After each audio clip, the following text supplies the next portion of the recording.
순전한 기독교 챕터 2 그리스도인은 무엇을 믿는가? 1. 하나님과 경쟁하는 개념들. 제가 받은 요청은 그리스도인이 무엇을 믿는가에 대해 말해달라는 것이지만 그보다 먼저 그리스도인이 믿을 필요가 없는 한 가지를 언급함으로써 이야기를 시작할까 합니다. 여러분이 기독교인이라면 기독교 외의 모든 종교는 처음부터 끝까지 틀렸다고 믿을 필요가 없습니다. 여러분이 무신론자라면 세상 모든 종교를 지탱하는 중심점은 하나의 거대한 착각에 불과하다고 믿어야 합니다. 그러나 기독교인이라면 아무 거리낌 없이 모든 종교는 아무리 괴상하기 짝이 없는 것이라 해도 최소한 진리의 단서를 가지고 있다고 생각할 수 있습니다. 제가 무신론자였을 때에는 인류 대다수는 가장 중요한 문제에 관해 언제나 잘못 생각해왔다고 스스로 애써 확신시켜야만 했습니다. 그러나 그리스도인이 되자 전보다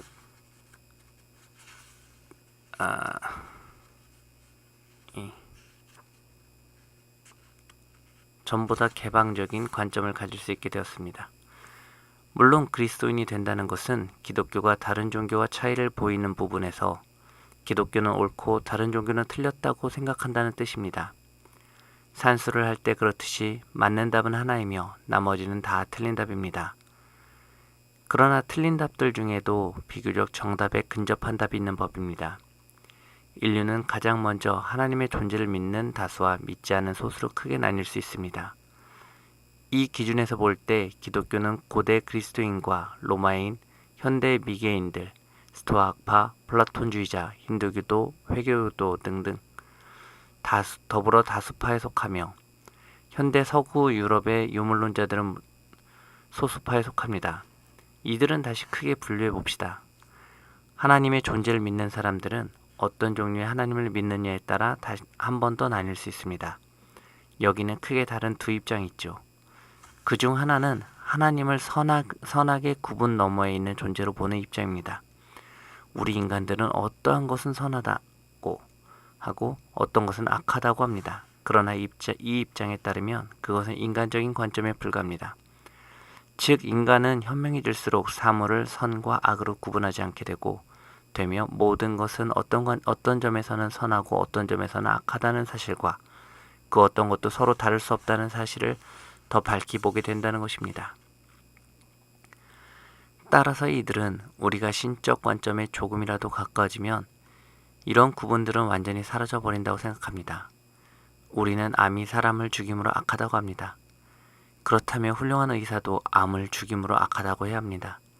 이처럼 모든 것은 관점에 달린 문제라는 것입니다. 이와 반대되는 또 하나의 생각은 하나님은 분명히 선한 존재 내지는 의로운 존재로서 자신의 입장을 분명히 가지고 있으며 사랑을 사랑하고 미움을 미워하며 우리가 특정한 방식으로 행동하기를 원하는 분이라는 것입니다. 앞서의 관점, 하나님을 선악의 구분 너머의 존재로 보는 관점을 우리는 범신론이라고 부릅니다. 제가 이해하는 대로라면 프로이센 사람이 위대한 철학자 헤겔과 힌두교인들이 이러한 관점을 가지고 있습니다. 이와 다른 관점을 가진 이들은 유대인과 회교도와 그리스도인입니다. 하나님을 바라보는 범신론과 그리스도인의 관점 사이에는 이런 큰 차이 외에는 한 가지 차이가 더 있습니다. 대개 범신론자들은 인간이 제 몸을 움직이듯 우주를 움직이는 존재가 바로 하나님이라고 믿습니다. 즉 우주 자체를 하나님과 거의 동일시하면서 우주가 존재하지 않았다면 하나님도 존재하지 않았을 것이며 우주에 있는 것은 무엇이든 하나님의 일부라고 보는 것입니다. 그러나 기독교의 개념은 전혀 다릅니다. 그들은 사람이 그림을 그리고 작곡하듯이 하나님이 우주를 창안하고 만들었다고 생각합니다. 화가와 그림은 별개의 존재이기 때문에 그림이 파괴되어도 화가는 죽지 않습니다. 화가가 그림 속에 자신을 쏟아부었다고 말할 수 있지만 그것은 그 그림의 아름다움과 감흥이 모두 화가의 머리에서 나왔다는 뜻에 지나지 않습니다. 화가의 기교는 원래 그 머리에 있는 것으로 간혹 그 손에 있다고 표현할 수 있어도 그 그림에 있다고 말할 수 없습니다. 범신론과 기독교의 이 차이가 앞서 말한 차이와 얼마나 밀접하게 연결되어 있는지 이해하셨으면 합니다. 여러분이 좋은 것과 나쁜 것을 아주 진지하게 구별하지 않는 한 세상에 있는 것은 무엇이든지 하나님의 일부라고 말하게 되기 쉽습니다. 물론 세상의 어떤 것들은 정말 악하고 하나님은 정말 선하다고 생각한다면 그런 말을 할 수 없죠.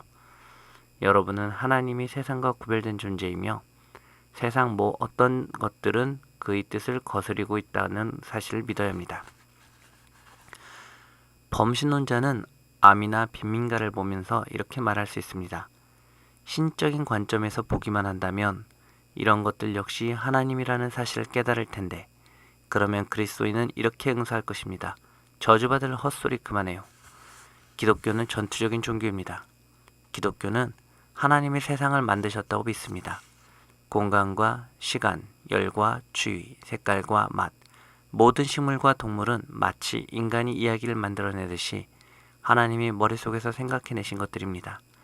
또한 기독교는 하나님이 만드신 이 세상에 너무나도 많은 것들이 잘못되어 버렸으며 하나님은 우리에게 그것들을 다시 바로 잡을 것을 명하신다고, 그것도 아주 큰 소리로 명하신다고 믿습니다.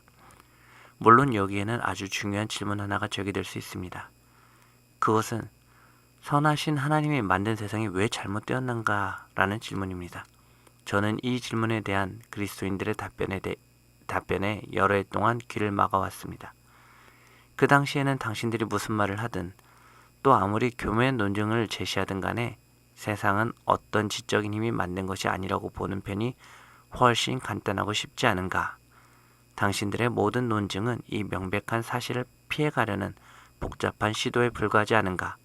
라는 생각에 사로잡혀 있었기 때문입니다. 그런데 이런 생각은 저를 다른 공경에 몰아넣었습니다. 하나님을 반대하는 저의 논거는 세상이 너무 잔인하고 불의하다는 데 있었습니다. 그렇다면 저는 정인이 불인이 하는 개념을 어떻게 갖게 된 것일까요? 만일 인간에게 직선의 개념이 없다면 구분선이라는 개념도 없을 것입니다. 그렇다면 세상을 불의하다고 판단할 때 저는 이 우주를 무엇에 비교하고 있는 것입니까? 눈에 보이는 것이 하나부터 열까지 악하고 무의미하기만 하다면 그 일부인 제가 어떻게 거기에 대해 그토록 격렬하게 반발할 수 있습니까? 사람이 물에 빠졌을 때 축축하다고 느끼는 것은 그가 수중동물이 아니기 때문입니다. 물고기는 축축함을 느끼지 못합니다. 물론 정의에 대한 나의 개념은 순전히 개인적인 것이라고 치부하며 그 개념 자체를 포기해버릴 수도 있습니다. 그러나 그렇게 하면 하나님을 반대하는 저의 논거 역시 무너지고 맙니다. 하나님을 반대하는 저의 논거는 어쩌다 보니 세상이 나의 취향에 거슬린다는 것이 아니라 세상은 정말 불의하다는 것이기 때문입니다. 이처럼 하나님이 존재하지 않는다는 것, 즉 정의에 대해 이처럼 하나님이 존재하지 않는다는 것을 증명하려 하다 보면 어쩔 수 없이 실제 한 분만큼은 전적으로 의미 있다는 가정을 하지 않을 수 없습니다. 결과적으로 무신론은 너무나 단순한 것임이 드러났습니다. 우주 전체에 정말 아무 의미가 없다면 우주에 의미가 없다는 그 생각 자체를 아예 하지 못했을 것입니다. 우주에 빛이 없고 따라서 눈을 가진 생물도 없다면 우주가 어둡다는 사실 자체를 알 수 없는 것처럼 말이죠. 그 경우에 어둡다는 말은 아무 의도 갖지 못할 것입니다.